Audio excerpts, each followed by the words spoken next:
All right, how's everybody doing today? Hotep, hey, we should be live on Facebook.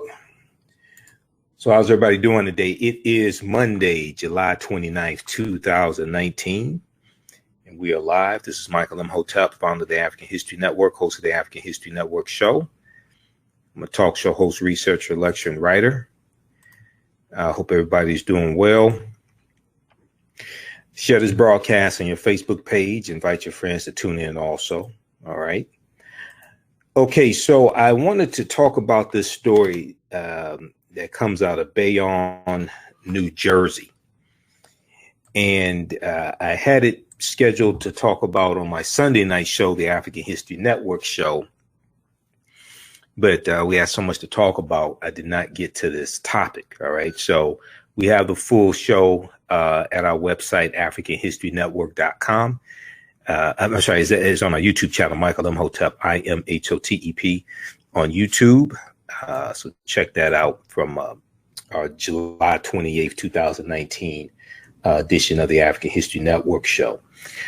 All right, some of you all saw this story that I posted, and this deals with some black rag dolls that came in an order to a dollar store. And this was a dollar store in Bayonne, New Jersey, Bayonne. And ABC News has an article about this, as well as NBC News. A number of different outlets had articles about this, including the root.com. But if we look at the article from July 26, 2019, from ABC News, and they picked this up from the Associated Press, it talks about how black rag dolls came, these black rag dolls came with instructions that to find a wall and slam the toy against the wall,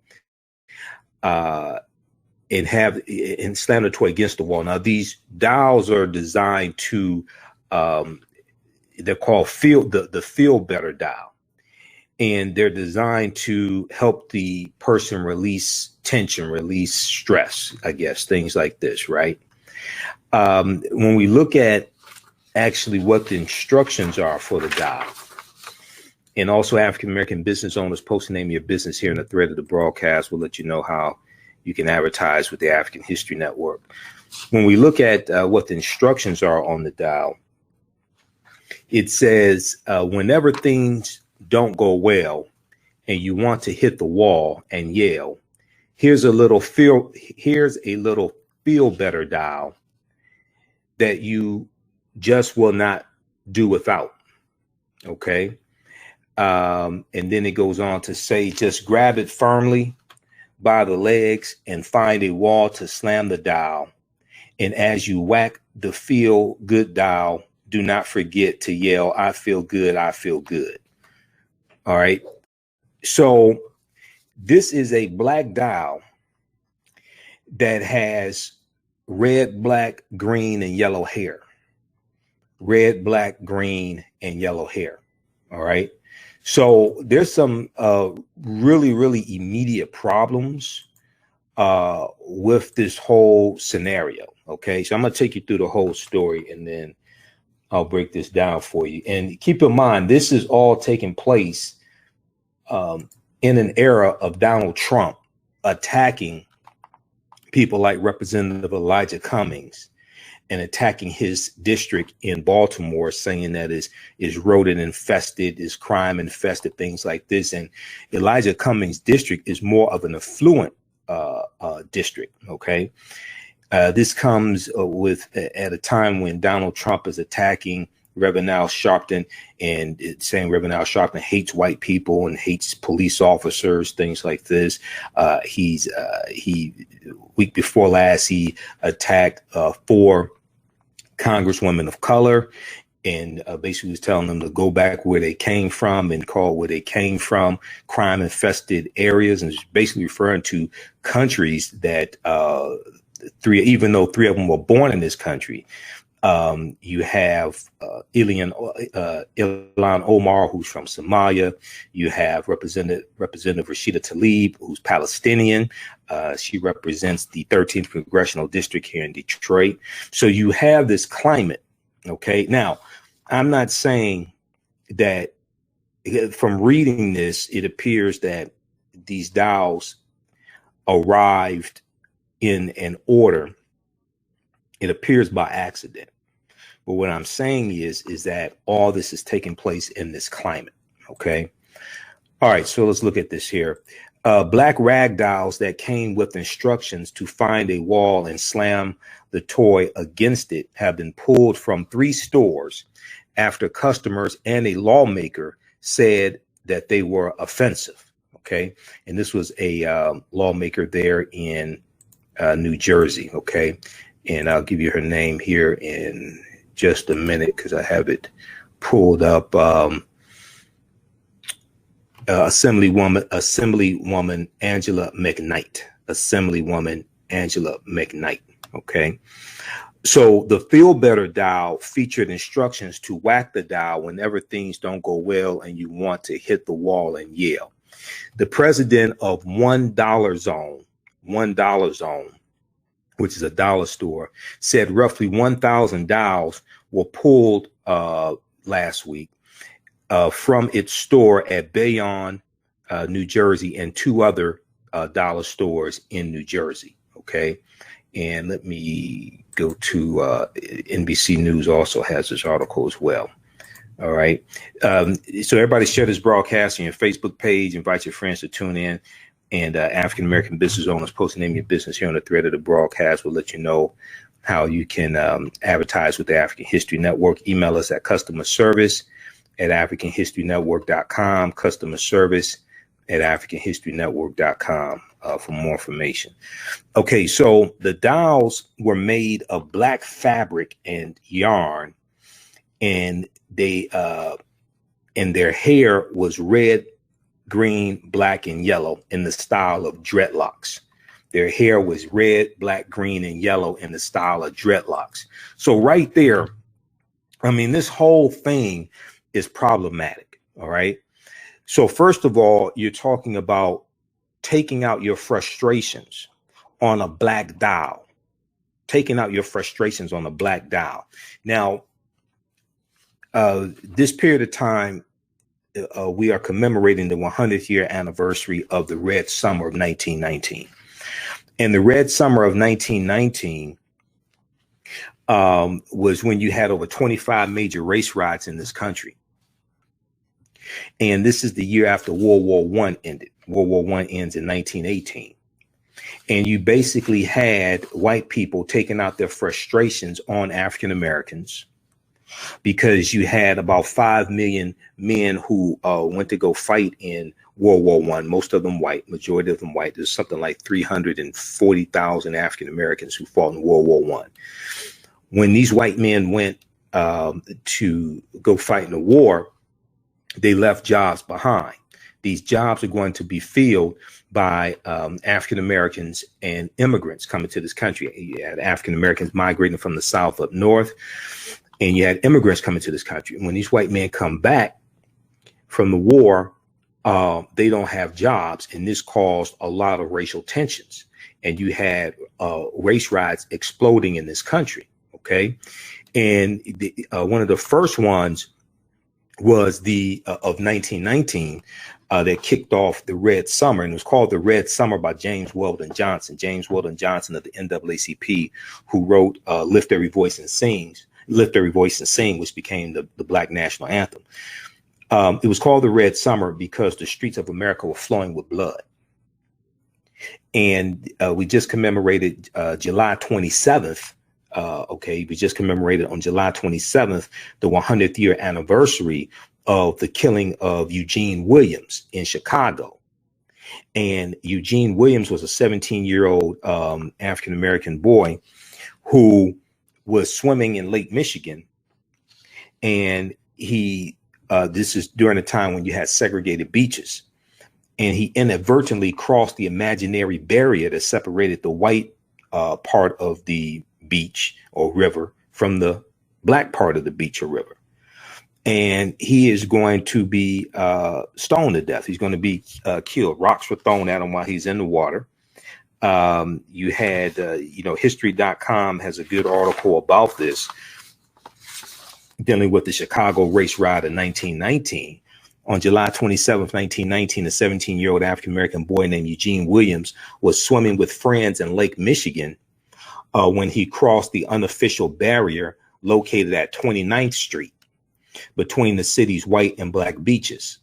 A group of white men threw stones at Eugene Williams, hitting him, and he drowned. When police officers arrived on the scene, they refused to arrest the white man whom black eyewitnesses pointed to as the responsible party. Angry crowds began to gather on the beach, and reports of the incident, many distorted or exaggerated, spread quickly. Violence soon broke out between gangs and mobs of black and white concentrated in the South Side neighborhood surrounding the stockyards. After police were unable to quell the riots, the state militia was called in on the fourth day, of these riots taking place. But the fighting continued until August 3rd, 1919. Shootings, beatings, and arson attacks eventually left 15 whites and 23 African Americans dead, and more than 500 more people, around 60% African American, were injured. An additional 1,000 African American families were left homeless after rioters torched their residences. Okay, so now there's another article from history.com that deals with the Red Summer of 1919, which gives more detail. Okay, and I talked about this on my Sunday night show. So let me grab that one,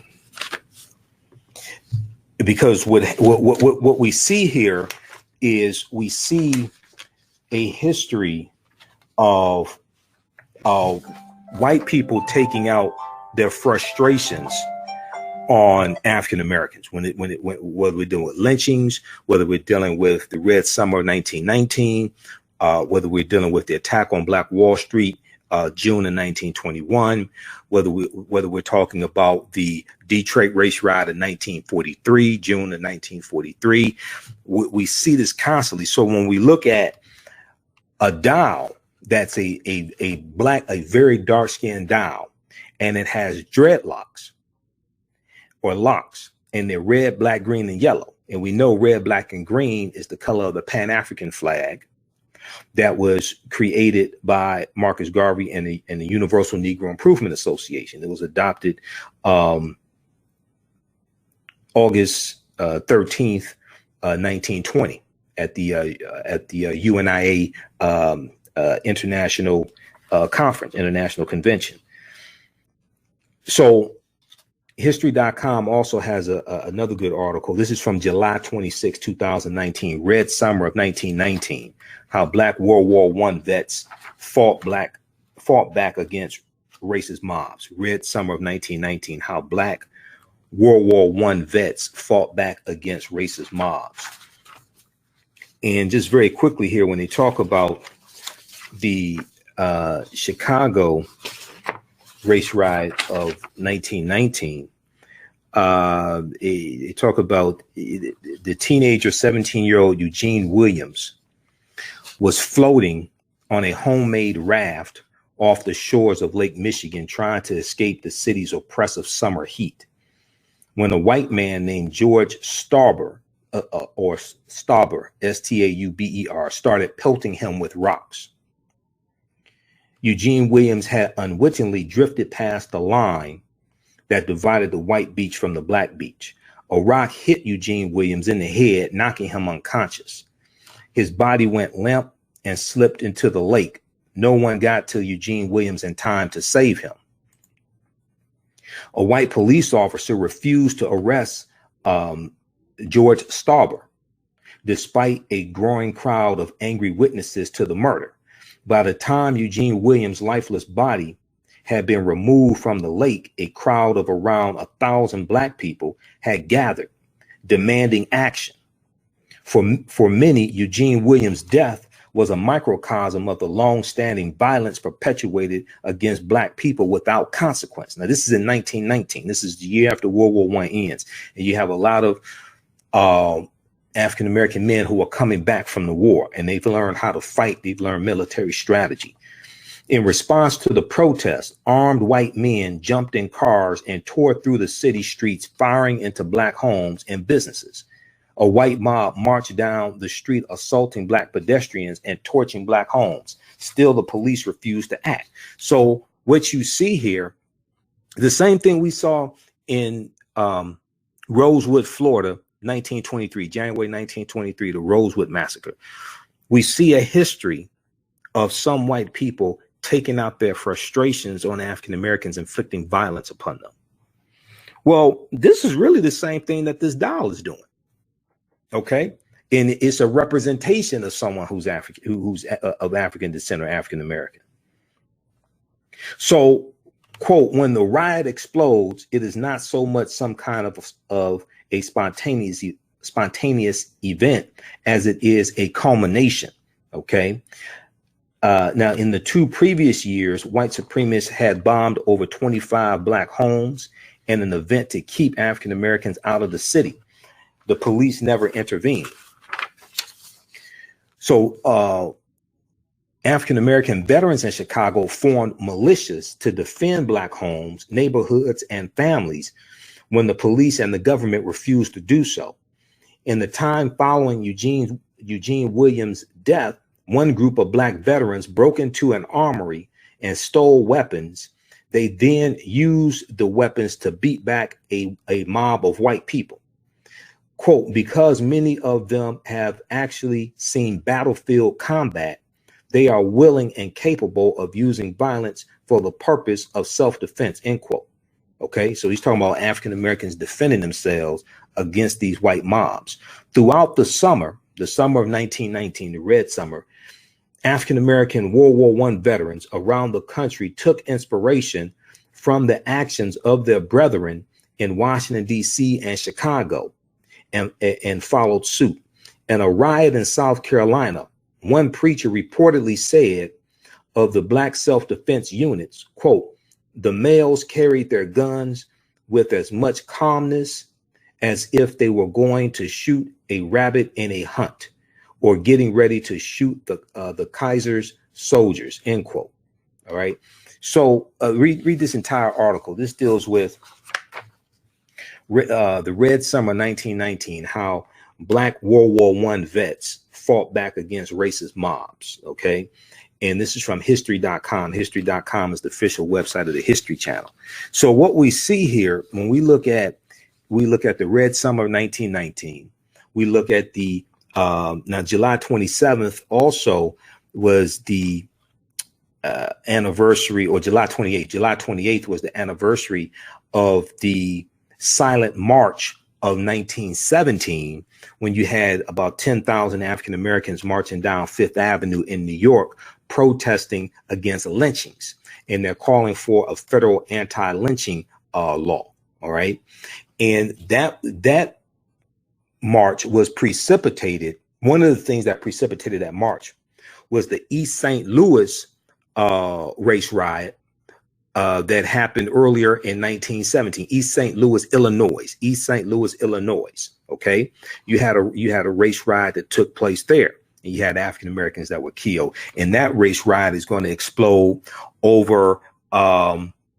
You had white people who were jealous because African Americans were getting jobs in the factories. Okay, and you had African Americans migrating from the South during the Great Migration up north, and they're going into Chicago, Illinois. They're going into East St. Louis, Illinois, Detroit, things like this. That causes that to explode in 1917 during World War I.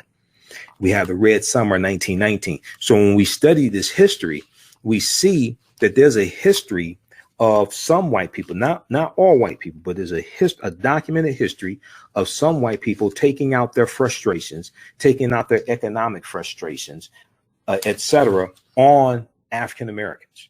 So then when we see you have this dial, and the dial is saying It's called the Feel Better dial, the Feel Better dial. And it tells you to find a wall and to slam the toy against the wall. Okay, whack the dial so you feel better. All right, so I'm going to show you a picture of this dial as well. And then if we look at, let's see here, this is Associated Press, ABC News. This is NBC News. Whenever things don't go well and you want to hit the wall and yell, here's a little feel better dial that you just will not do without. Just grab it firmly by the legs and find a wall to slam the dial. And as you whack the dial, as you whack the feel good dial, do not forget to yell, I feel good, I feel good. Who had a famous song called I Feel Good? James Brown, the Godfather of Soul, who also had a song called I'm Black and I'm Proud. Now, I'm not saying they like sat down and just thought all this stuff out that I'm laying out to you when they made these dials. But what happens is that when you're dealing with a system of white supremacy and racism, some of these ideas, some of these feelings can be tacit, and they can be a driving force in the way people think. It may not be on purpose, but it's something tacit. It's something subconscious. Okay, so let's look at this picture here. We'll turn the screen share on. This is some of the dials hanging up in the dollar store. So these are black, very dark-skinned black dials, look like charcoal. They have red, black, and green dreadlocks or locks. Now we keep seeing stories about African Americans who are being fired from jobs or not getting a job because of their natural hairstyles, including locks. We just saw that the state of California passed a law to ban discrimination against people with natural hair or locks, things like this, right? So here's this picture of these dark black dials with locks that are red, black, and green and yellow. But red, black, and green is the color of the Pan-African flag. So this then gets into the dehumanization of African Americans for the pleasure and entertainment of some white people. Now, is it true that some African Americans may buy this dial also and don't know better? Yeah, that's true. But when we understand the history of this country, I've talked about this before. The dehumanization of African Americans has always been entertainment for this country. We can go back to the minstrel shows. We can go back to T.D. Rice, Thomas Dartmouth Rice, T.D. Rice, who created the Jim Crow character around 1828, 1829. And according to the legend, he sees a enslaved African teenage boy or young male tending to animals. And he's singing, and the slave is singing the song, turn around, jump around, I jump just so. Every time I turn around, I jump Jim Crow. So T.D. Rice then puts on tattered, torn clothing, puts on blackface, adopts a Southern dialect to imitate enslaved Africans. And he does this character on stage for white people called the Jim Crow character, and he does the Jim Crow dance. This becomes a huge hit. Then you have other white men who imitate this, and this is how the minstrel shows start. T.D. Rice is known as the father of the minstrel shows. Well, the minstrel shows were about lampooning, making fun of, dehumanizing African Americans, showing us as being childlike, showing us as being ignorant, depicting us as slaves, but showing us as being ignorant. But also one of the things that it did was it showed us as not being able to take care of ourselves, which then justifies the system of slavery. If you understand the argument that the South was making as the abolitionist movement grows as the abolitionist movement grows, especially after 1852 when Harriet Beecher Stowe's book, the Uncle Tom's Cabin, comes out, which really exposes America to a lot of the horrors of slavery. Okay. All right, let's continue. And then 1828, 1829, that's a couple of years before the Underground Railroad starts, which starts right about 1831. All right, so how's everybody doing? Share this broadcast on your Facebook page. Okay, African American business owners, post the name of your business here on the thread of the broadcast. And email us at customerservice@africanhistorynetwork.com, customerservice@africanhistorynetwork.com. We'll let you know how you can advertise with us. If you like this type of information, be sure to register for the online course that I teach on Wednesdays called Ancient Kemet, the Moors, and the Maafa, Understanding the Transatlantic Slave Trade, what they didn't teach you in school. Ancient Kemet, which is one of the original names for Egypt. Ancient Kemet, the Moors, and the Maafa, Understanding the Transatlantic Slave Trade, what they didn't teach you in school. This is a 8-week, 16-hour online course that I teach. We deal with thousands of years of history. We're getting into why and how the Moors lost power in Europe. And that's going to take us right into the transatlantic slave trade, take us into Christopher Columbus, take us into the Portuguese in 1440, 1441. Okay, so we posted the link here. You can register for that. As soon as you register, you can watch the first 5 courses, plus there's about 36 hours of bonus content. The course is regularly $130. It's on sale $80. And you can watch, we do the classes live on Wednesdays, 8 p.m. Eastern Standard Time. And then you can watch them over and over again because they're all recorded as well. So if you can't attend the class live, that's fine. And you can watch from around the world. Okay, so we just posted the link there. Also, you can go to AfricanHistoryNetwork.com, AfricanHistoryNetwork.com. And right on the homepage of our website, we have the information there also. Ancient Kemet, the Moors, and the Maafa, Understanding the Transatlantic Slave Trade, what they didn't teach you in school. One of the things we'll get into, the next class is that, August 20th, 1619, Jamestown, Virginia, when those 20 and odd Africans come into Jamestown, Virginia on that white line slave ship. Slave laws don't exist in the 13 colonies. The first colony to have slave laws, British colony, was Massachusetts in 1641. Slave laws don't even exist in the British colonies in 1619. So the whole way all this stuff evolved is totally different than the actual history. Okay, let's continue here. Let's see who we have here. Somebody joined us from Rhode Island. Somebody's in Hawaii. Teresa is in Rhode Island. LaShawn, how you doing, LaShawn? Somebody was from Honey Ann is in Hawaii. Okay. People watching from all over country, outside of the country also. Okay, let's continue here. So what we're really looking at is really a reflection of the dehumanization of African people for the enjoyment and pleasure and entertainment of other people, usually and historically for white Americans, for Europeans. Okay. Let's go back to the original article. Let's get through the rest of this.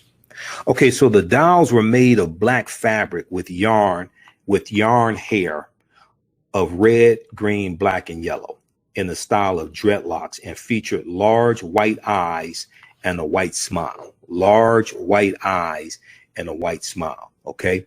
And that is, having those large eyes and a large smile, that is something stereotypical as well historically.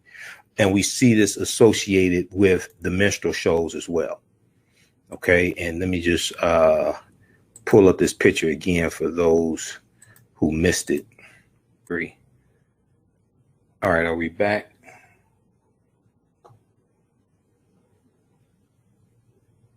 Okay, I guess we're back now. Screen froze up on me.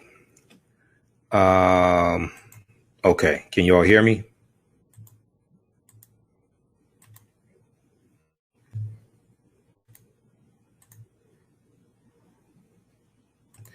All right, so here is the dial again I was showing you.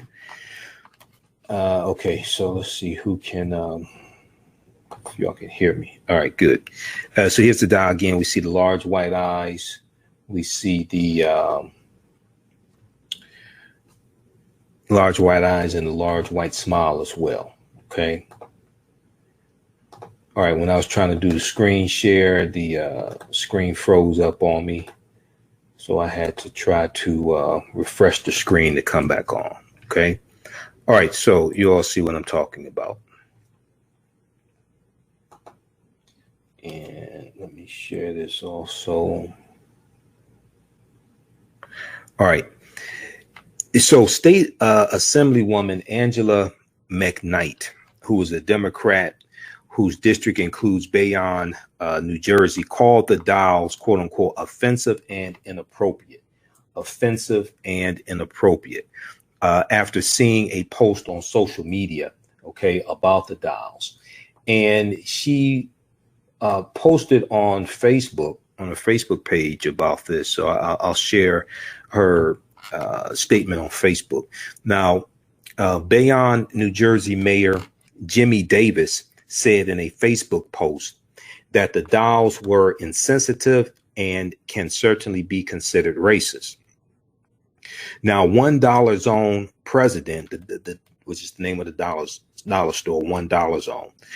The president of the company's name is Ricky Shaw, S-H-A-H. S-H-A-H. Ricky Shaw apologized for the doll's appearance in stores. Appearance in the stores, and said they were pulled this past Monday after someone posted images online. The Patterson-based company did not adequately check a large lot of items it had received before distributing them to stores. Okay, he said this somehow slipped through the cracks. Now, the dolls were included in a shipment of about 35,000 pieces of closeout merchandise. Okay, so a lot of times with these dollar stores, they get closeout merchandise. Same thing with like Sam's Club. A lot of times they get closeout merchandise.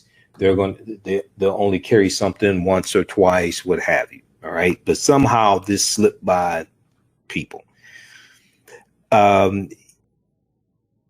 So the dolls were included in the shipment of about 35,000 pieces of closeout merchandise, mostly with an I Love NY theme, New York, I Love NY theme, including mugs and picture frames. The supplier that shipped the order offered to credit $1 Zone for the cost of the dolls. Okay, President Ricky Shaw said. The dolls manufacturer is the Harvey Hutter Company, Hutter, the Harvey Hutter Company.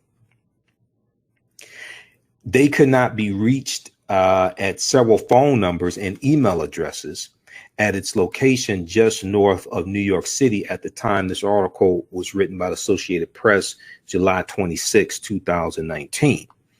Now, Ricky Shaw, president of $1 Zone, forwarded an email from supplier Global Souvenir Marketing stating that the company is no longer in business.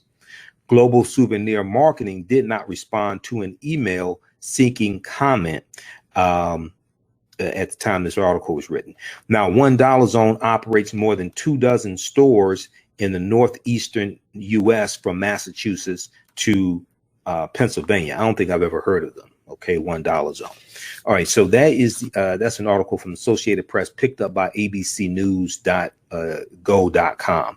Black rag dolls meant to be abused are pulled from stores. All right. Now, one thing I'm curious to find out is how did they come up with the colors? How did they come up with the colors for the hair? Red, black, green, and yellow. How did they come up with that color scheme for the hair? Where did they get that from? Okay. So I'm interested to find that out. And the whole way that the whole purpose of this doll to take your frustrations out, okay, to slam the doll up against the wall, inflict violence upon this black dial to relieve your frustrations. Okay, that is something that's really, really problematic. If you understand the history of this country, that's something that's really, really problematic also. All right, so let's look at the statement that Assemblywoman Angela McKnight did on Facebook. Okay, and also if you like this type of information, you can donate to the African History Network. PayPal.me/the AHN Show. PayPal.me/the AHN Show, or at our website AfricanHistoryNetwork.com. That helps us keep doing the research, stay on the air, do our Sunday night show. Helps me when I have to travel. I'll be in speaking at different events. I'll be back in Atlanta Saturday, August 3rd. Okay, for the Black Agenda on Tour with Michi X, Jice Johnson. That's taking place. Just interviewed Jice Johnson, so check out that interview as well, because we talked about the Black Agenda on Tour. And visit the blackagendaontour.com, the blackagendaontour.com for more information. This is taking place at Fin and Feathers, Fin, Fin and Feathers, 360 Edgewood Avenue, Southeast Atlanta, Georgia. 360 Edgewood Avenue, Southeast Atlanta, Georgia. Saturday, August 3rd, 10 a.m. to 4 p.m. And I'll be there. I'll be one of the presenters, and I'll have my vendor table there, have my DVDs also. I'll deal with 6 principles of political self-defense, which is a presentation I did last Sunday at the Liberated Minds Black Homeschool and Education Expo in Atlanta, the 8th annual Liberated Minds Black Homeschool and Education Expo. Okay, so you don't want to miss that. And we have all my new presentations available on DVD at AfricanHistoryNetwork.com, AfricanHistoryNetwork.com. All right, we have Tamara, Todd, Bruce, just a few of the people watching us. Okay, so let's look at Assemblywoman Angela McKnight. Let's look at her statement. This is from July 22nd. For immediate release, Assemblywoman Angela McKnight has offensive black dolls pulled from shelves in Bayonne, New Jersey. Okay, on Monday, July 22nd, New Jersey Assemblywoman Angela McKnight, a Democrat from Hudson, New Jersey, who represents Legislative District 31, Bayonne, and Jersey City, personally visited the $1 zone in Bayonne to see first-handedly that the store was displaying an offensive black cloth doll called the Feel Better doll. The Feel Better doll. The doll has a label with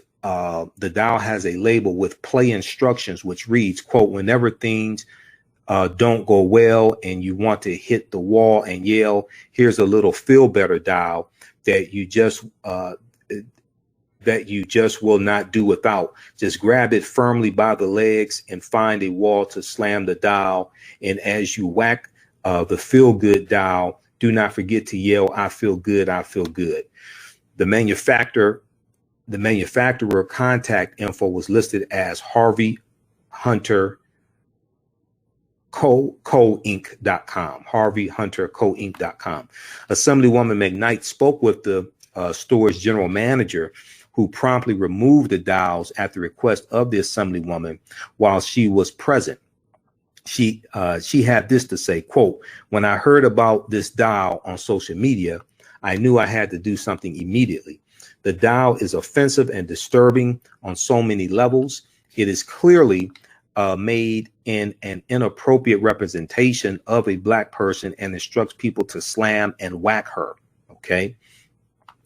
Quote, "Racism has no place in the world, and I will not tolerate it, especially not in this district. When I saw the doll in person, I cringed and was truly disheartened by the thought of a black child being beaten by another child or an adult for pure pleasure. To have a product depict or teach children that it is okay to hit another child, regardless of race, in order to feel good is sick. Dolls should be a symbol of love, care, and affection. Quote, I thank the community for bringing this to my attention. When we see or hear something discriminating and abusive, we must act instantly to correct the action, end quote, said Assemblywoman Angela McKnight. All right. Okay, so that's on Facebook. That's at Angela V. McKnight on Facebook. All right, very quickly here, if we look at the article NBCnews.com had, I think they had a little more extensive article. This is from July 27th, 2019. Black rag dolls with instructions to whack them against a wall are pulled from New Jersey store. Okay, and we'll post a link here on the thread of the broadcast also to this full article. So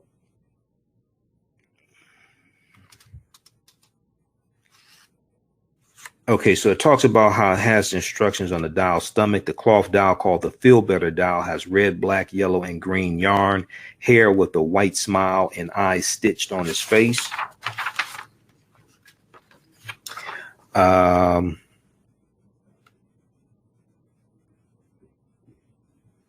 Okay. Okay, so I basically covered all of that. All right, good. What I was connecting this to, I went back in my archives and I pulled out an article that I wrote back in May of 2016 dealing with how Lupita Nyong'o explained why she prayed to God to make her light skin. Lupita Nyong'o from Black Panther, from 12 Years a Slave. Okay. And this, I tied this to a April 23rd, 2014 segment on ABC News, ABC World News Tonight, that dealt with Lupita Nyong'o being named People Magazine's most beautiful person in April of 2014. But they also, in that segment that Diane Sawyer did, they also talked about a black doll, white doll test that was recently done by New York sociologist Dr. Deidre Royster, PhD, Dr. Deidre Royster. And that part of the segment was done by Deborah Roberts, okay, for ABC. And in this black doll, white doll test, they had girls who were, it was a group of girls in the study who were ages 5 years old to 8 years old of different ethnic groups. They were white, African-American, Hispanic, Asian. The girls, so they had a white doll, black doll test. And the girls continued to choose the white blonde hair doll as the pretty doll. Okay. So this is, we've seen different white doll, black doll tests that were variations of the test that was done back in about 1939 by Dr. Kenneth Clark and his wife, Dr. Mamie Clark, which was one of the foundational arguments for Brown versus Board of Education desegregation case. And because the girls kept choosing the white blonde hair doll as the pretty doll, Deborah Roberts asked Dr. Deidre Royster, what does that say to you about what message they are getting, the girls are getting? Dr. Deidre Royster, who is a white woman, replied, blonder, lighter, more European features are still seen as the most desirable. Blonder, lighter, more European features are still seen as the most desirable. Now, this is a study that they were doing. I'm going to post the link to the article. In the article, I have the actual clip to the segment from ABC News. And they showed them there doing the study. Okay. And they showed them there with the girls. And this was an article, I had it on my platform, the Michael Imhotep Show. Most of my articles you can read at my website, AfricanHistoryNetwork.com. And I also uploaded this to yourblackworld.net because I provided content for yourblackworld.net. So this particular article, I don't know what happened to it on my platform, but this article is still on yourblackworld.net. Lupita Nyong'o explains why she prayed to God to make her light skin.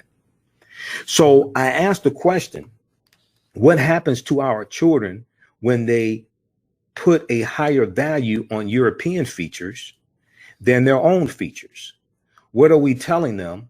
And why are some of our parents too ignorant to protect them from this? Now, I don't mean ignorant as in stupid. I mean ignorant as in not knowing any better, being unaware. Okay. But you go back to blonder, lighter, more European features are still seen as the most desirable. And when we look in magazines, we look at entertainers, things like this, or even on social media, you know, some this may go outside the circumference of some people's awareness. This is not an attack on anybody, but some African Americans have more blonde hair than some white people. But this all deals with a conditioning.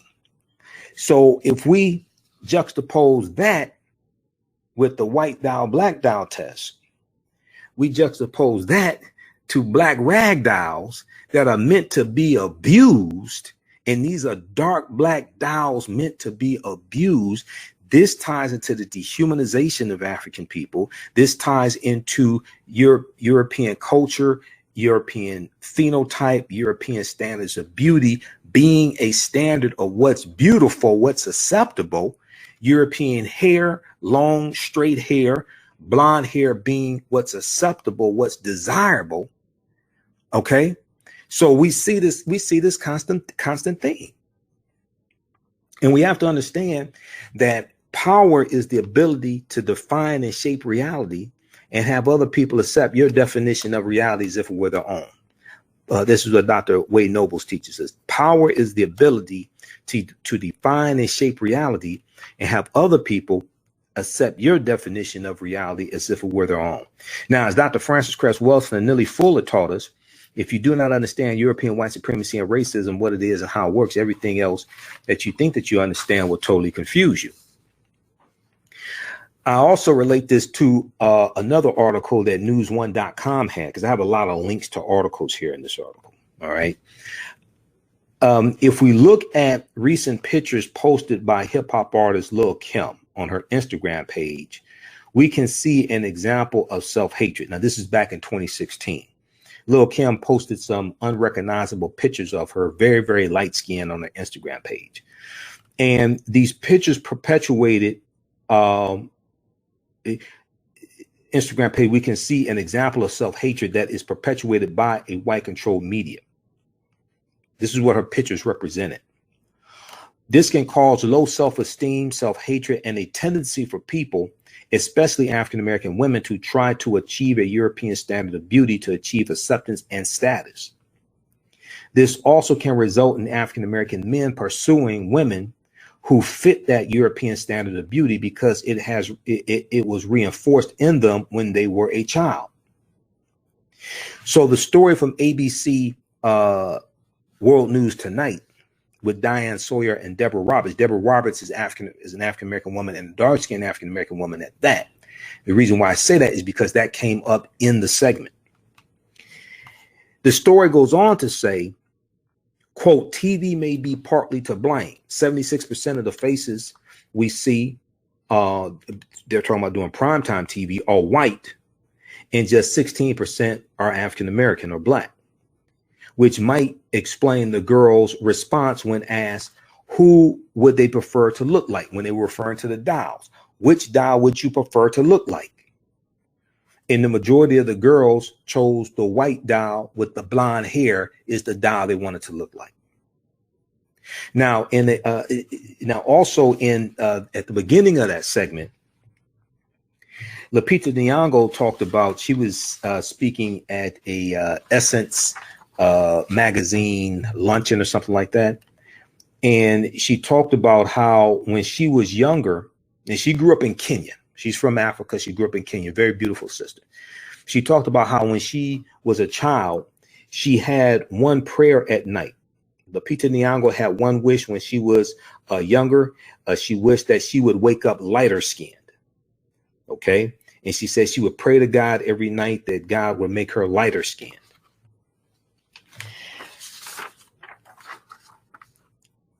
In a November 3rd, 2014 interview with Glamour magazine, Lupita Nyong'o was asked, quote, "You've received lots of attention for your looks."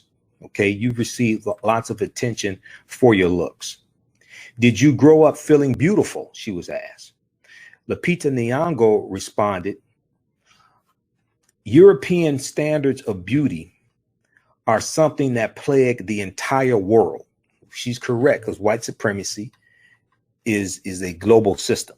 Okay. We have to understand this. White supremacy is a global system, and European standards of beauty are exported around the world. So she said European standards of beauty are something that plague the entire world. The idea that darker skin is not beautiful, that light skin is the key to success and love. Dark skin is not beautiful, and that lighter skin is the key to success and love. She said Africa is no exception. If we look at recent stories, face-to-faceafrica.com just had an article earlier this month, I think it was, about how Ghana is cracking down on skin bleaching creams. I've done stories dealing with how Rwanda is cracking down on about 2,800 different brands of different skin bleaching and skin lightening creams.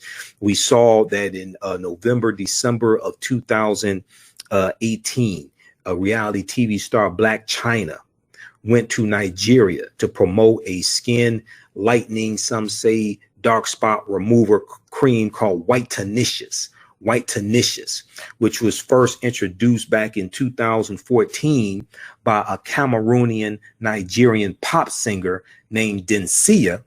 And when I went to Densia's Twitter page, her social media pages, and saw before and after pictures of her using White Tenacious, okay, it looked like a totally different person. She was a beautiful brown skinned person. Now she looks like Casper the Friendly Ghost's girlfriend. And Densia said that it is not a skin bleaching cream, it is a dark spot remover. My response would be, did you think your entire body was a dark spot?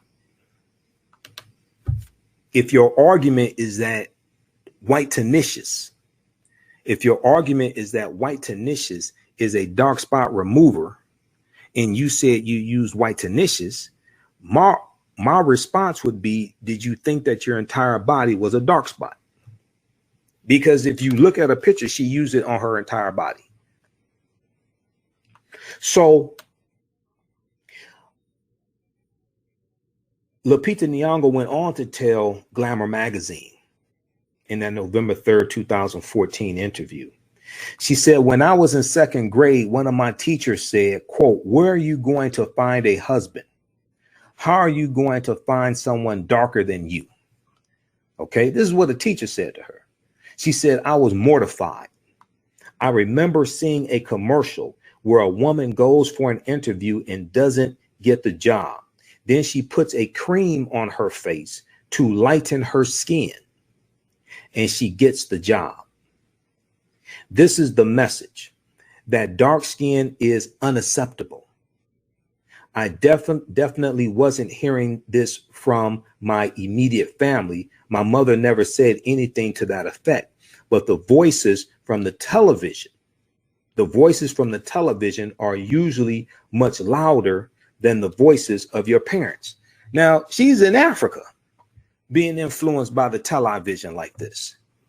She's in Black Africa being influenced by the television like this. Okay, so we'll post a link here to this full article that I wrote back in May of 2016. Okay. We have Anita, we have Lorinda, Willie, Carol, just a few of the people watching. All right, but this is deep, because when you actually understand that this comes out of a system, you understand this black ragdoll is not isolated, okay? This comes out of a system. And this is why African history and culture is so important for our children. It helps to protect them from it helps to provide a immune system. It helps protect them from the harmful effects of a lot of these images. Okay, so they don't replicate them, so they don't buy into these European standards of beauty. Your history and culture gives you your foundation. It gives you your values, your interests, and your principles. And this influences this gives you your your cultural paradigm that you see reality through. This gives you your VIPs, your values, your interests, and your principles. This influences your economic empowerment and influences your political empowerment as well. So what you do for yourself, what you do to yourself, and what you allow other people to do to you and get away with is based upon what you think about yourself. What you think about yourself is based upon what you have been taught about yourself. What you've been taught about yourself is based upon everything you've read, heard, and seen about yourself. If we compare what Lupita Nyong'o was saying with the dealing with the dark skin being undesirable, we look at the black dial, white dial test that Dr. Deidre Royster did, and she said blonde or light or more European features are still seen as the most desirable. We look at the black rag dial being undesirable, dark skin, and being a dial that is to be abused. Then we connect this to the adultification of African-American women and girls, adultification bias. I talked about this back in May of 2019. Black girls detail harsh consequences of being seen as older than white peers, adultification bias. This was a study that came out in 2019, May 2019. That was a follow-up to a 2017 study. And researchers at Georgetown Law's Center on Poverty and Inequality reported their findings in May of 2019 after speaking to groups of African-American girls and women across the country about whether their real-life experiences reflected what the same researchers found in 2017. The adultification of Black girls. The women and girls said they did. The prior study from 2017, which drew headlines 2 years ago, found that U.S. adults believe that African-American girls seem older than white girls of the same age, that Black girls need less nurturing, support, and comfort, and that young Black girls know more about sex than white girls do. Quote, almost all the Black girls and women we talked to said they had experienced adultification bias as children. Report co-author Jamelia Blake said in a statement, quote, and they overwhelmingly agreed that it led teachers and other adults to treat them more harshly and hold them to higher standards than white girls. Okay, so now this is an article from Huffington Post, Black Voices, from May 17, 2019. Okay, we'll come back to that in just a minute. Hey, African-American business owners, post name your business here in the thread of the broadcast. Email us at customer service at africanhistorynetwork.com, customer service at africanhistorynetwork.com. We'll let you know how you can advertise with the African History Network. Theprofitroom.com can help you get your they can help you with investing and learning about the stock market, investing the foreign exchange market as well. Theprofitroom.com is a stock market trading and education company that has mentorship programs that are designed for beginners. They teach individuals like yourself how to create generational wealth through trading and investing in the financial markets. Okay, so they can deal with stocks, options, futures markets, foreign exchange, etc. They teach about day trading, and they provide one-on-one mentorship as well. Visit their website, theprofitroom.com, theprofitroom.com for more information. Okay, now Dark Magentas.com specializes in creating home spa products based on nature's healing and soothing properties. Dark Magenta carries essential oil and cannabidiol infused bath bombs, shower steamers, sugar scrubs, and soaps. They include oils and herbs such as lavender, rosemary, eucalyptus, sage, cedarwood, oatmeal, shea butter, and cannabidiol, and more. They also carry oil diffusers and 100% pure essential oils. Visit their website, darkmagentas.com, for more information, Magentas, and tell them that you found out about this from the African History Network, darkmagentas.com. All right, let's continue here. So what we see is that all of this is interconnected, interrelated. Okay, it's not separate. All of this is interconnected, interrelated. And let me see. Okay, that's the profitroom.com, not the prophet.com. Prophet.com is Marcus Lamont. It's the prophet on CNBC. So this is why history and culture is so important.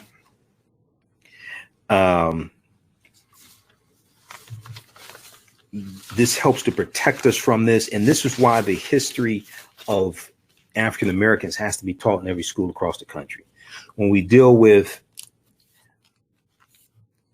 reparations and we talk about pushing for reparations to be paid out, okay, one, for the country to acknowledge that reparations needs to be paid out, two, for reparations in various forms, because I've said before, the majority of reparations should not be in the form of money, because if we all got $1 million a day, white people will have it all back this time next week. Okay, so I've said that before.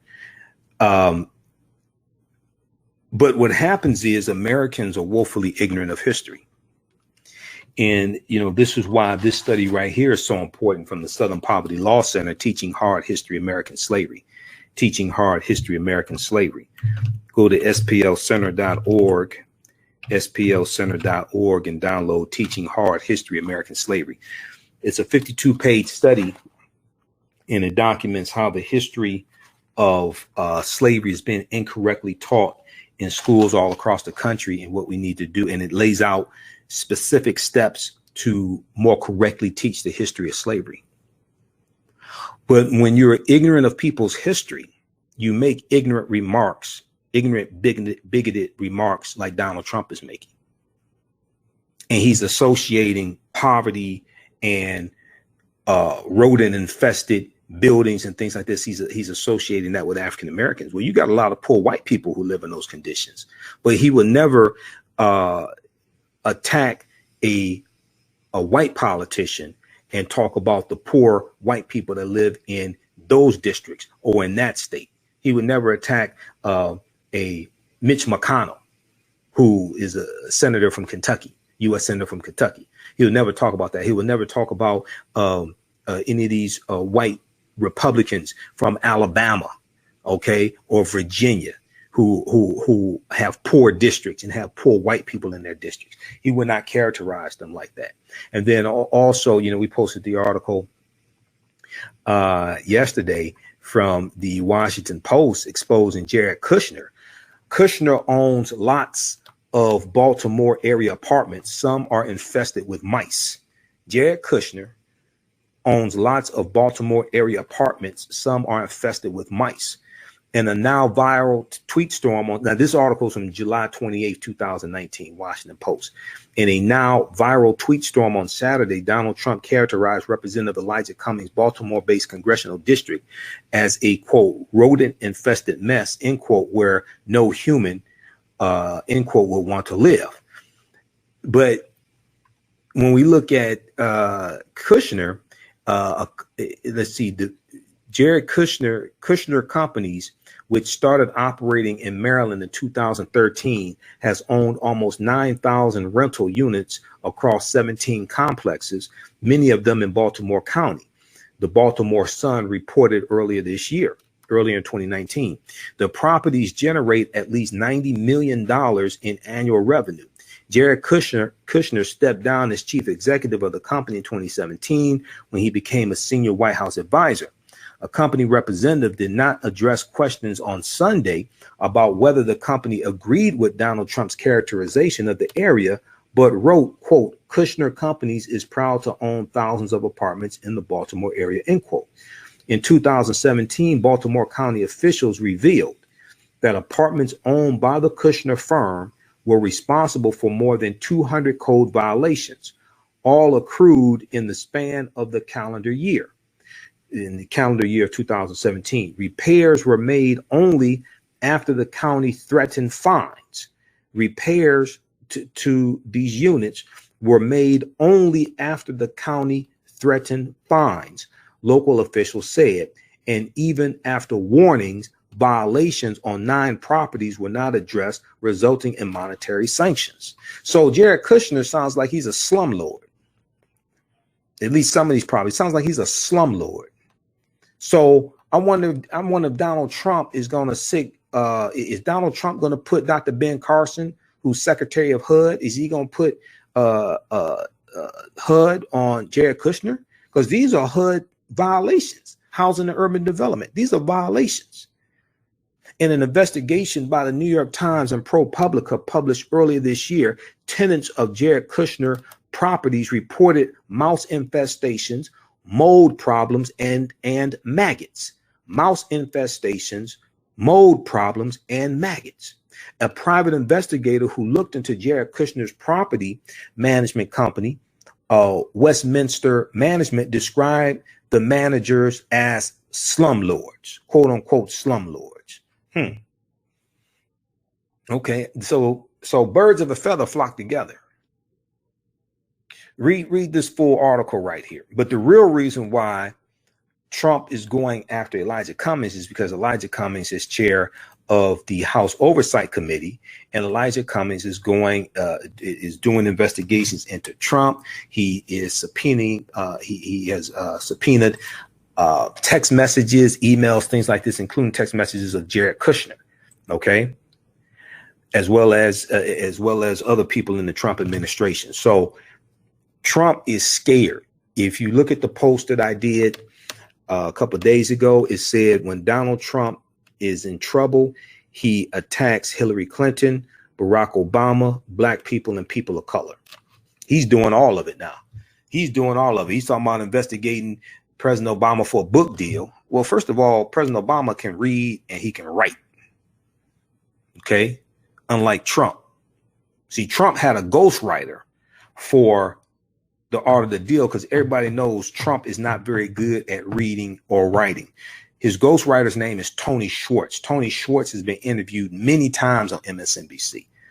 All right. So he's going after Barack Obama. He's going after the squad, Ilhan Omar, Representative Rashida Tlaib, Alexandria Ocasio-Cortez, and Ayanna Pressley.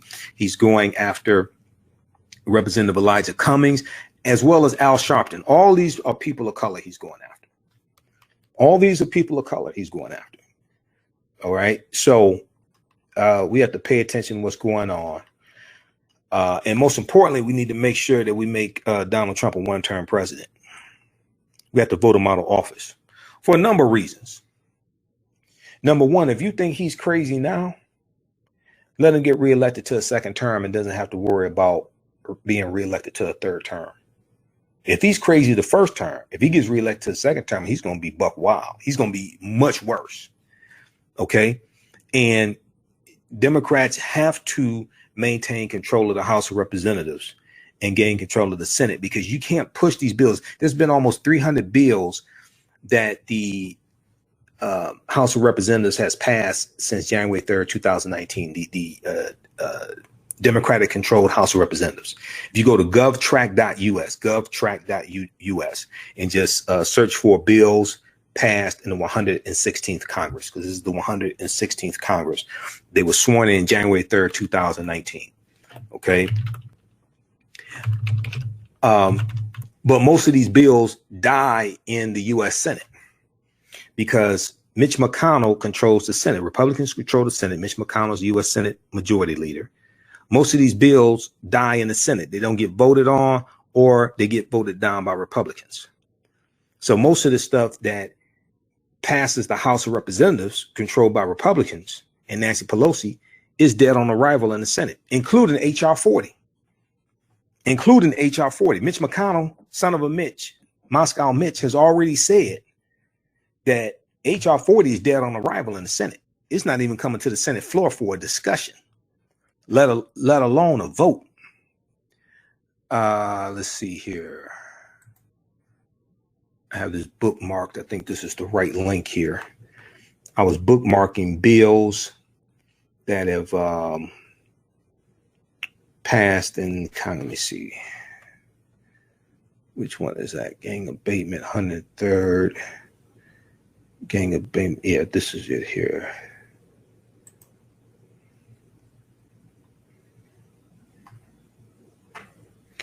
Passed the House. passed the Senate, passed House and Senate.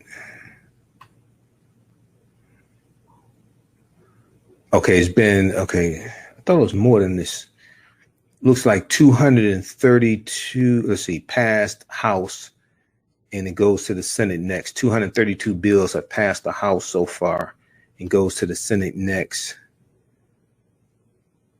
This is accurate. Okay, I thought it was about 258 that have passed the House. Something must have happened. But right now it's 252. If you go to govtrack.us and I search for bills that have passed the House of Representatives, and they have different criteria you can set also. But I'll post this link here. Govtrack.us, TRACK. You can research bills that are in the House of Representatives in the U.S. Senate. Okay.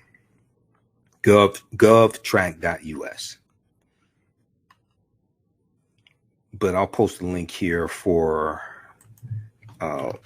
what I have and the criteria I set up, so you could take a look at that.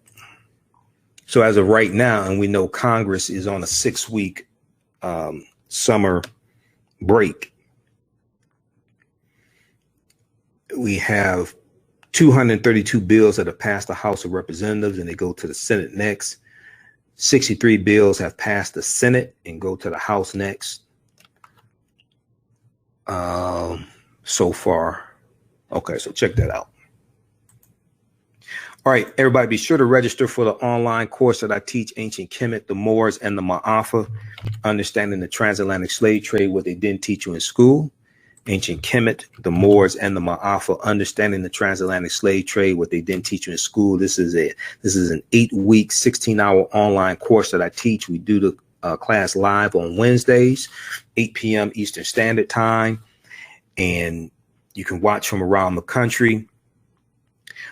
Each class is recorded, so if you can't tune in live or don't watch all of it, that's fine. Once we record it, you can go back and watch it over and over again. As soon as you register, you can watch the first 5 classes. Wednesday's class will get into how the Moors lost power in Europe.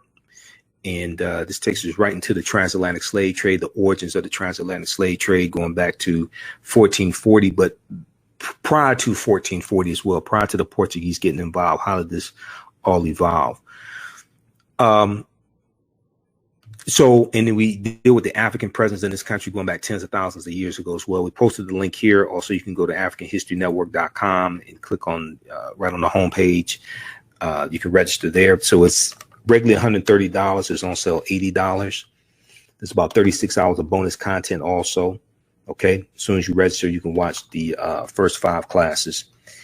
And it may end up being 9 classes because I have a lot of information to get through. The last time I taught this class, last time I taught the full class was September of 2017.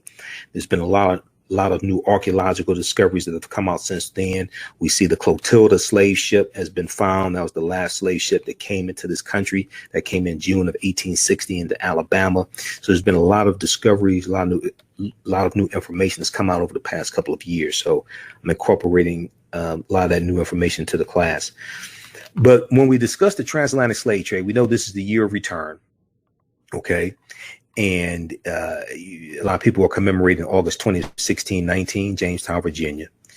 And you have people traveling to Africa, getting DNA tests, like through AfricanAncestry.com. But when we look at the transatlantic slave trade, okay, it's important to understand that African people are the original people of North, Central, or South America and have been in the U.S. at least 51,700 years. So one of the books that I reference in the class is The First Americans Were Africans, Documented Evidence by Dr. David Imhotep. And we'll get to this some probably Wednesday night. In his book, it has 713 footnotes, and it thoroughly documents the African presence in this country and in going back at least 51,700 years ago, and in South America going back at least 56,000 years ago. Okay, so African people are the original people of North, Central, and South America. This is before Native Americans even come into existence. We've been in this country at least 51,700 years ago. This, however, does not mean the transatlantic slave trade did not happen. Yes, it did. We have to understand how it evolves. It's going to happen thousands of years later. Okay, we see the Khoisan have the oldest DNA on the planet. They come from Southern Africa.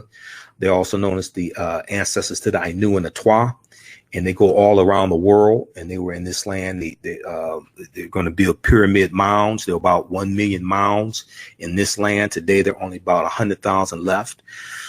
One of the largest mounds that still exists is in East Illinois. It's called Cahokia in East Illinois. If you see Hidden Colors 2, Cahokia is shown and talked about in Hidden Colors 2. But we can't start studying our history in slavery, even when we study the transatlantic slave trade, which is important to study. We can't start in 1619 or in the 1440s when the Portuguese get involved. And it's important to understand that not only did the British colonies not have slave laws in 1619 when those 29 Africans come into Jamestown, Virginia, the first colony does not have slave laws until 1641, which is Massachusetts.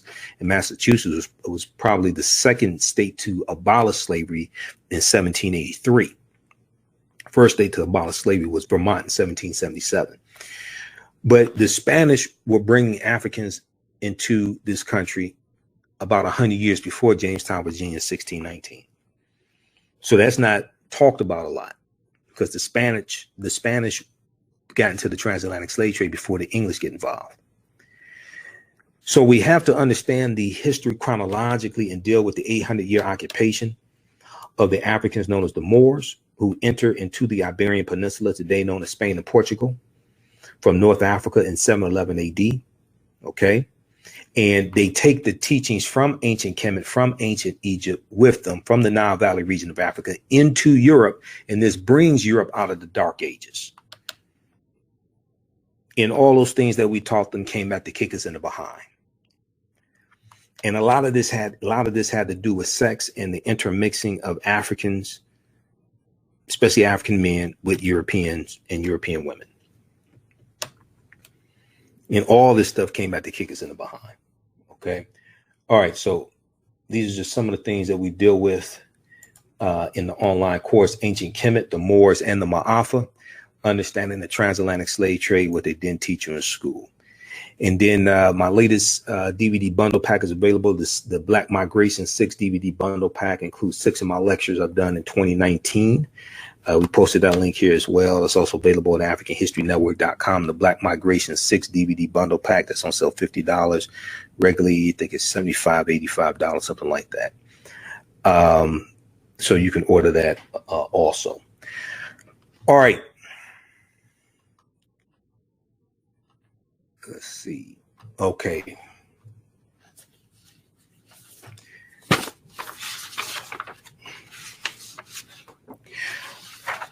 All right, so we're going to get out of here. But lastly, I want to let you know that we remind you Saturday, August 3rd, I'll be in Atlanta at Fins and Feathers. Fin and Feathers. Visit the blackagendaontour.com, the blackagendaontour.com, 10 a.m. to 4 p.m.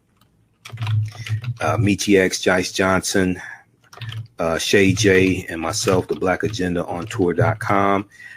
They said use promo code ATL. Use promo code ATL to get $15 off adult tickets. To get $15 off adult tickets. Okay. And since summer is here, people are trying to get back into shape. I know I am. And I'm losing some weight. I'm working out like crazy.